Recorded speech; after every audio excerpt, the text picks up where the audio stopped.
वाब इस्लामी तालीमात की रोशनी में देंगे और आपको ये भी बताएंगे कि इसके बारे में हज़रत अली रज़ी अल्लाह ताला अन्हु का क्या फरमान है। इस बारे में आपको आगे तफसील से बताया जाएगा।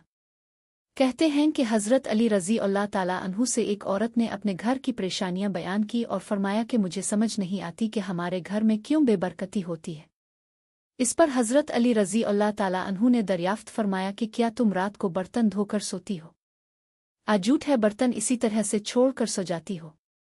तो इस औरत ने कहा मैं तो रात को बर्तन वैसे ही छोड़ कर सो जाती हो। तो इस पर हज़रत अली रज़ी अल्लाह ताला अन्हु ने फरमाया कि तुम्हारे घर में परेशानियों और बेबरकती की वजह यही है, इसलिए रात को बर्तन साफ करके सोया करो। इस बात से मालूम हुआ कि रात को जूठे बर्तन नहीं छोड़ने चाहिए।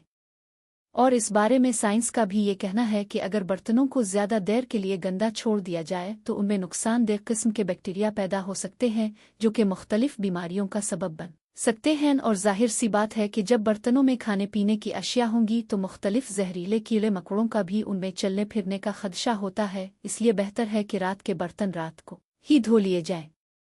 दोस्तों, यहाँ पर आपको ये भी बताते चलें कि अहादीस नबवी सल्लल्लाहु अलैहि वसल्लम में ऐसी कोई तालीम सामने नहीं आई है जिसमें रात को बर्तन धोने आना धोने के बारे में कोई तशरीह हो, लेकिन रात को सोने से पहले बर्तनों को ढांपने के बारे में ताकीद मिलती है। और इस बारे में मुख्तलिफ रवायात है जिनमें यह सबक मिलता है कि सोने से कबल खाने पीने के बर्तनों को बिस्मिल्लाह कह कर ढांप देना चाहिए। अगर कोई चीज़ न मिले तो कम अज़ कम एक लकड़ी ही सही बिस्मिल्लाह कहकर इस पर रख दी जाए, इसलिए कि शैतान बंद दरवाज़ों को और ढके हुए बर्तनों को नहीं छूता। एक और हदीस में आप सल्लल्लाहु अलैहि वसल्लम में इसका सबब ये बयान फरमाया है कि साल में एक रात ऐसी आती है जिसमें वबा और बिला नाजिल होती है, और जिस चीज़ का मुंह बंद न हो और जो बर्तन ढका हुआ न हो इसमें यह वबा उतरती है।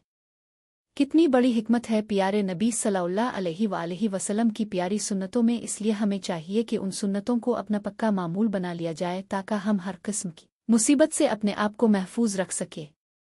अल्लाह से दुआ है कि अल्लाह हमें आका सल्लल्लाहु अलैहि वसल्लम की तालीमात पर अमल की तौफीक अता फरमाए। आमीन।